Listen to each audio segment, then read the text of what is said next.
What up, though, y'all? It's Chris. Appreciate you connecting with me today. Here outside the gym. I just finished the first half of my workout. Just doing a little bit of a cool down. Then I'm gonna get in there and I'm gonna do some steps. You know, I got those 10,000 a day that I have to get. And I'm gonna get a few of them on the treadmill while I'm here. And I got the extra energy to do so rather than go home and rest up, then get out, walk in the streets of downtown. But let's get in the topic, man. I'm not gonna waste too much time. I seen this case recently, and you may have seen it too. It's in California, of course, because all of this goofy stuff seems to always happen in California. And I don't dislike California, so let me just go ahead and throw that out there. What I dislike is the liberal lunacy of California. I lived in California for a little while, years ago. And back then, we're talking about the early 90s, late 80s. Even though gang culture was pretty strong, pretty violent, overall, I really enjoyed my time living out there. You probably couldn't get me to live in Cali now, though, because it's just too weird now. Now, what am I talking about? Well, this case, I just heard that my exercise ring closed. In the case of this one guy, I think his name was Tremaine Carroll. I think that's the guy's name. So he's in the prison system out there in California, and he decides he wants to be trans. He wants to identify as a woman. Now, this is what happens when you let common sense and order get away. You have someone like this. You have a guy with facial hair, all right? You have a guy, he's got a mustache, he's got a beard growing or stubble. He is not trans at all right? This is a guy that in no way, shape, or form would you look at and be like, okay, they're trans. No offense, but trans folks have a look when they're transitioning. Even when they've transitioned, they kind of still look in between what they're trying to do. And again, I don't say this to be offensive. I'm not going there to be offensive in this particular case. Not to say I do other times, but I'm trying to really hammer home. We all know what I'm talking about. And it's silly that I even have to kind of like give this caveat, because we've escaped away from common sense to where now you have to kind of like tiptoe around just being truthful. But it must be done, because if you don't, then people get hung up on silly stuff like, well, you said this, instead of the point you're making. So you have a guy that, I'm sorry, he's a dude. He's got facial hair. There's no transitioning here.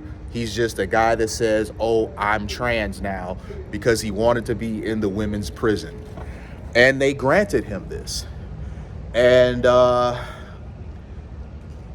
which should be no surprise to anybody, this did not go over very well. The guy committed SA against 2 or 3 women that are there, and he also impregnated his cellmate. Only in California do you get silly stories like this coming out regularly, because this isn't the first time that this situation has happened. How could you not?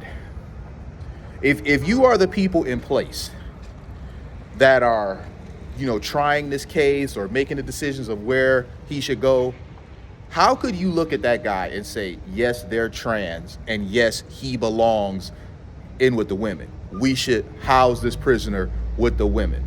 And how could you not see the possible outcome being what it was? The guy's not trans.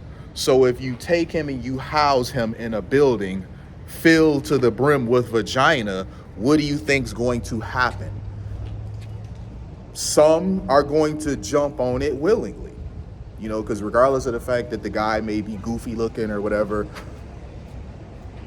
he's he's got a cock. And if they ain't had one of those in a while, beggars can't be choosers. So you're gonna have some that are gonna just jump on it willingly, like his cellmate did, presumably. And then you're gonna have some that aren't going to get it so willingly. Honestly, because I see situations where the women flip-flop, depending on what mood they're in or what's happening. I'm not victim blaming. I'm just simply throwing out here that it can easily be believed that the women that he supposedly committed SA against were women that he was having a consensual relationship with when he was in there. But when they got caught, they jumped on the, oh, he raped me angle. Just saying. I don't know if that's really the case or not. I'm just saying, when you get caught doing something like this that you're not supposed to do, what's the one card you could play where all inquiry into what you were doing, into what your involvement in, will stop? You throw that out there, they no longer pursue you as being, part of the problem, and now you're a victim. So we just gonna throw that out there. Now, he could have jumped on them forcefully, but I've just learned over the years not to just be gullible and believe everything anymore, which is what the state of California needs to do. Stop being so gullible and just believing whatever they're told. If I were to be a prisoner, and this is how silly this is. If I were to be a prisoner, I could say, I am transitioning, refer to me as she, her, and I want to be housed with the women. I could do that. I have a growing, wild, graying beard, and I can say I'm a woman, and they would house me with the women. How silly is that? And then it gets goofier. He's on trial, being prosecuted for the SA charges, and the judge ruled that he has to be referred to as she, her pronouns. This is how silly the state of California has gotten, which is why I say to y'all now, I don't think you could get me to live in Cali anymore, man. It's just a little too silly. It is. It's just a little too silly for its own good. And let me be even more frank, and some of you will be in total agreement of what I'm saying here, and some of you not so much. And if you're not, that's cool. I don't mean to offend. But silly stuff like this is the reason why Trump won. Like, really, silly stuff like this is the reason why Trump won. It's the reason why he won the popular vote, and it's the reason why he won all of the swing states. Silly stuff like this that people are tired of. People are tired of all this liberal nonsense. People are tired of all the pronoun stuff. People are tired of all the woke garbage being shoved down their throats.